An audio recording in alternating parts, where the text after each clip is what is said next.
G'day guys, welcome back to another episode of Timmy's Tours. Now I'm down at Dontricasto National Park, and where we're going on this trip, we're going to head down to Fish Creek. There's two ways to get in here. You can cross that river that I crossed further up, down on Chesapeake Road, or you can come in from D-Side Coast Road. Now D-Side Coast Road, that'll be your option in winter, as the river down that way gets really high and uncrossable. Things I'm going to show you, I'm going to show you Moore's Hut, which was an old stockman's hut. I'm going to show you an old fisherman's shack down at Fish Creek. And I'm also going to show you guys some really nice camp spots, really nice beaches, and some awesome places to fish. So come on, let's go. Alright guys, so to get to Moore's Hut, where we're going to go first, follow the track into Fish Creek and you'll see a sign that says Cootamara Beach to your right and Fish Creek to your left. You want to head towards Cootamara Beach and that will take you to Moore's Hut.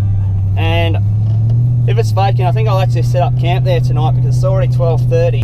I'm pretty hungry and I'm not going to be able to show you everything that I want to show you like this afternoon, so I'll set up camp there and I'll show you the rest of the joint tomorrow. And that's how you start your morning, fellas. Looking forward to it. Welcome to Moore's Hut and the Moore's Hut campground. Now obviously in front of me is Moore's Hut. Now this isn't the original hut. The original hut was built in 1910 and it was used for the stockmen. They stayed here when they were driving cattle from here up to Mount Barker during summer and winter feeding grounds. So the hut was rebuilt. I'll drop a photo in of the original hut.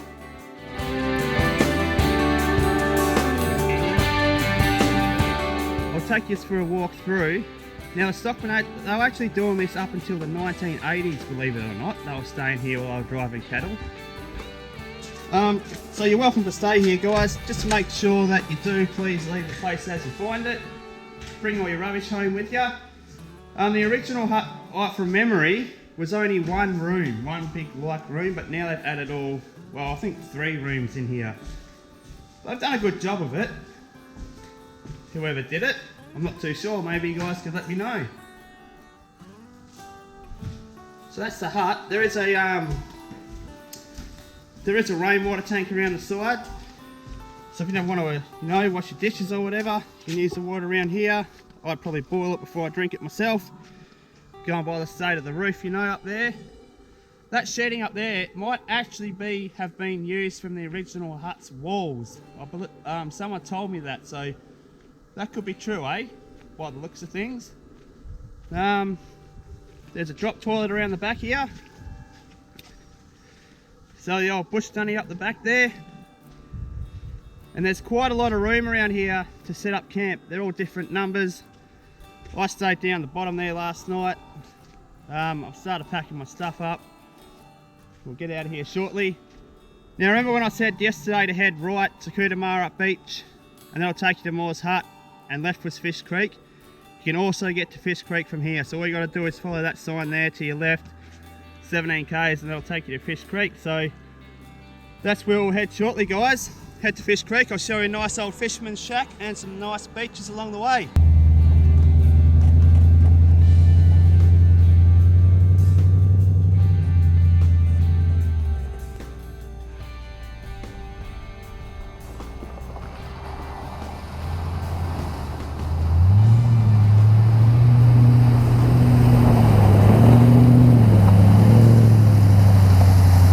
Fish Creek's actually pretty cool, eh? It's not very hard going at all. It's mostly this type of black soil, bit of limestone in between. But you literally come out of the Karri forest, Jarrah forest, peppermint trees, stuff like that, straight into this little shrubby type of coastal plains. You've got beautiful views in front of you, nice big cliffs and stuff like that. So yeah, I quite really enjoy it. Anyway, see you when we're at the hut. Okay, so here we are at the Fish Creek hut. Now this hut, believe it or not, I think it's been here for about 55 years. I'm not 100% sure on that, but around 55 years. Now it's privately owned by a legend called DJ Cummins, and he leaves the hut open for all to use. So once again guys, you come here, make sure you take all your rubbish home and respect the place, alright? So I'll take you for a little walk through the hut, and after I've done that I'll take you down the cliffs and I'll tell you a little bit of a story down there. So go inside. Nice little setup he's got here. Fireplace there. Little sink over in the corner. And just like a nice little cozy hut, just to stay in, keep out of the weather, keep out of the wind, all that kind of stuff. So yeah, I think we've got a shower outside. Yeah, little shower in there. I'll take you through a little wander around the outside. Barbecue over there. And some rainwater. A little fire pit. Then up the back again, guys, there's a drop dunny. So yeah, all in all, pretty bloody good setup. Now what I'll do is I'll walk over to the cliffs, and once I get over there, I'll tell you, like I said before, I'll tell you a little story about it. Right, so here we are at the cliffs behind the Fish Creek hut. Now a little story I wanted to tell you is, back when I was a little tacker, I remember a steel ladder that used to come down the cliffs and onto the beach.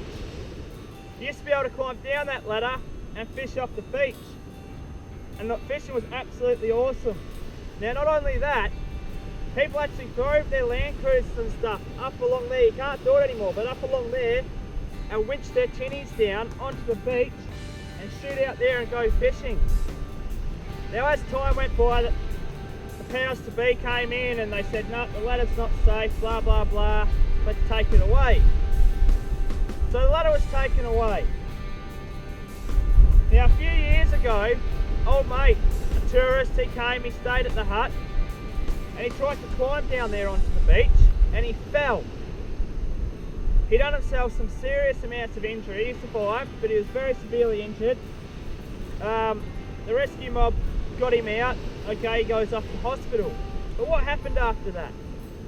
The powers to be wanted to knock the hut down because they think if the hut's not there, then people won't try and climb down the cliff onto the beach and injure themselves. I mean, to me, that's absolutely stupid. The community got together, they put pages and signatures and all that stuff together, got a whole heap of stuff signed. Everyone was backing it up for the hut to stay. Now, I'm not 100% sure of what happened in the end, but the hut's still there for now, which is a fantastic thing. Now you're not going to be able to see the cliff that I'm talking about from that view, so let me pick the camera up and I'll spin this around and I'll show you where the ladder came down. So off those cliffs over there, down onto the beach is where the ladder was. Now I've got some photos of that ladder. So what I'll do is I'll put them up for you to see. It was really, really awesome, eh? So I'll drop them in now.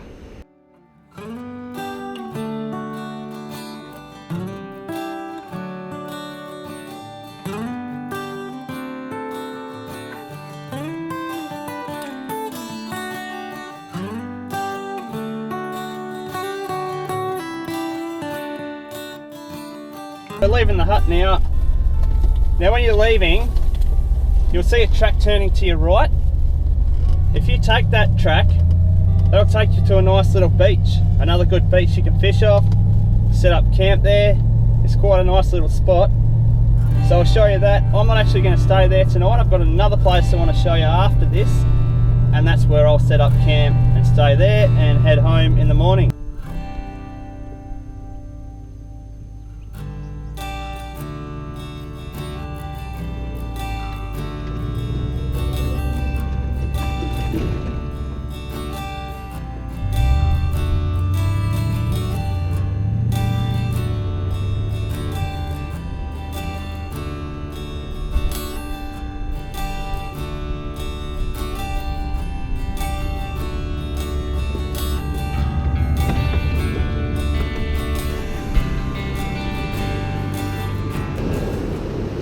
That I was talking about. Now if you love your fishing, this beach is the place to be.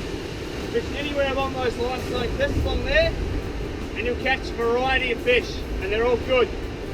Now also, let me show you something else. Over here, I can't get to it at the moment, obviously being high tide, but this reef right here, if you can walk out on there at low tide, remember low tide, don't want you getting hurt or drowning. You might find yourself some nice little tasty things to enjoy. That's all I'll say. Yeah, so fish anywhere along those cliffs across there. And then you can camp up the top there. Plenty of places to camp. Now where I'm going to head next to, it's one of my favourite places. I'm not going to show you guys how to get there, but if you do the research, you might very well find it yourself. So that's where I'll see you next, and that's where I'll set up camp. So I'm just on my way to my secret spot. I've climbed up this pretty gnarly climb. Should have really filmed it for you, but maybe on the way back, going down maybe. I just wanted to show you that view on my way out there. I really hope you can see it through the GoPro, because that's bloody awesome. And maybe even the eagle up there. There's an eagle flying around, a hawk. It's probably going to be hard to see, but mate, this is what it's all about, eh? Absolutely awesome. Righto guys, so I've made it to camp. It was pretty hard going actually on the way here, and there are some gnarly hills that I forgot about. It's been a few years since I've been down here. But also, it's not how I remember the campsite. Now, as you can see, the trees up there, they've all lost their leaves and it's all burnt away, because back in 2015, Northcliffe had some massive bushfires and the whole area got burnt out. It's actually growing back really well, as you can see. But yeah, this used to be all covered by pepper trees here. Nice shady spot. It's still a fantastic spot. I'll set up camp. Now come over here. This beach over here, the fishing on it now is even better than the previous beach I took you to. It's absolutely insane. But in saying that, to get down to the beach and back up the hill is a bloody mission. So from memory, I won't go there now because I'm going to have some lunch. But from memory, go down that hill and there will be a rope to pull yourself down onto the beach with and to pull yourself back up with. So once you get all your fishing gear down there and getting it back up, you're pretty well worn out. But in saying that, it's well worth the effort. So I'll have some lunch and then I'll take you down the beach and we'll have a look. Now it's a hell of a lot of effort to make my lunch today, so there it is in there. Don't get much more Aussie than that. High in the bush. Happy days. Okay, just before we go down the beach, I thought I'd show you how I set my tent up. Where I sleep up there. It's pretty easy. I'll show you.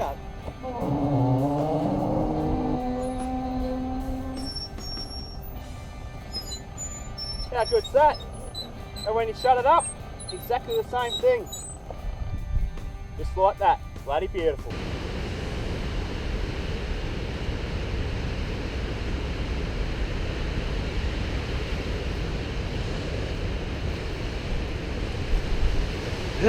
Righto. So I've had my lunch and I'm making my way down to the beach. This is that rope that I was telling you about to help you get back up the hill with all your fishing gear, or even help on the way down if need be. Once we get to the beach, I'll show you some real good spots where you can fish, and you'll be glad that I told you. That's if you find where I am. You got to do that first. Let's get down there. Now I don't know if you're going to be able to see this in the camera, guys, but over there you've got some rocks underneath the water. You can see like a black kind of murky thing. They're rocks. And over there you've got some rocks too.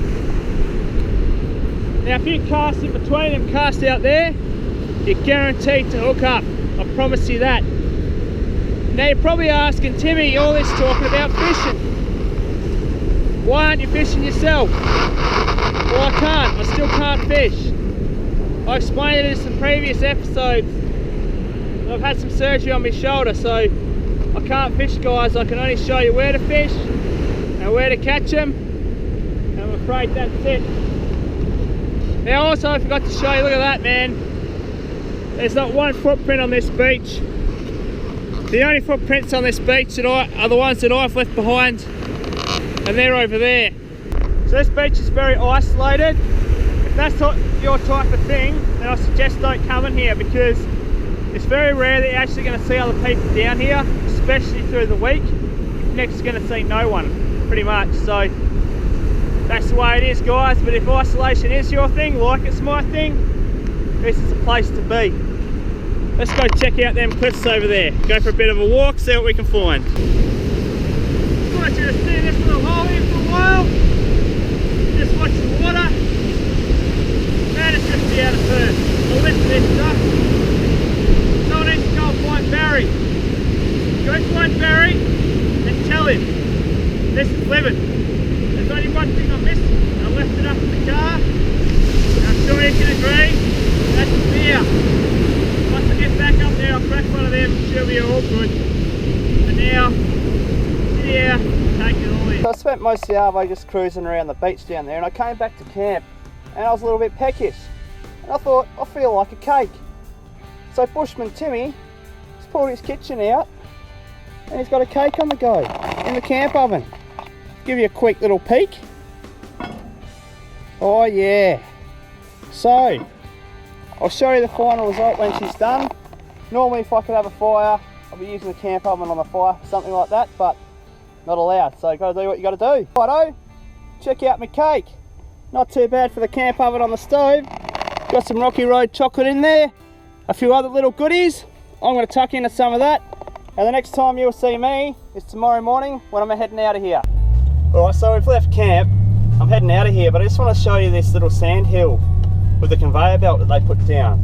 Now there's quite a lot of hills in the area that have this conveyor belt, and it's to stop the four-wheel drives from ripping the dunes up. But at the same time, when this stuff gets wet, it becomes very, very slippery. So just bear that in mind.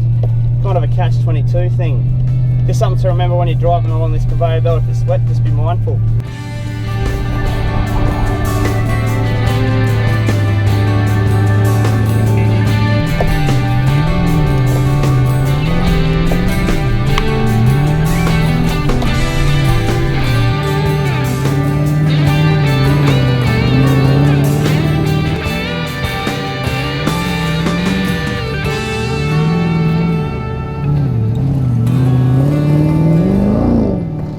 Like that, we're off the coast and back in the Karri Forest. Beautiful blue skies the day I'm leaving. That's typical, but that's okay. I hope you enjoyed watching a bit of the D'Entrecasteaux National Park, guys. If you did, please like, subscribe, drop a comment, because I've got plenty more to show you. Alright, thanks. I'll see you on the next one.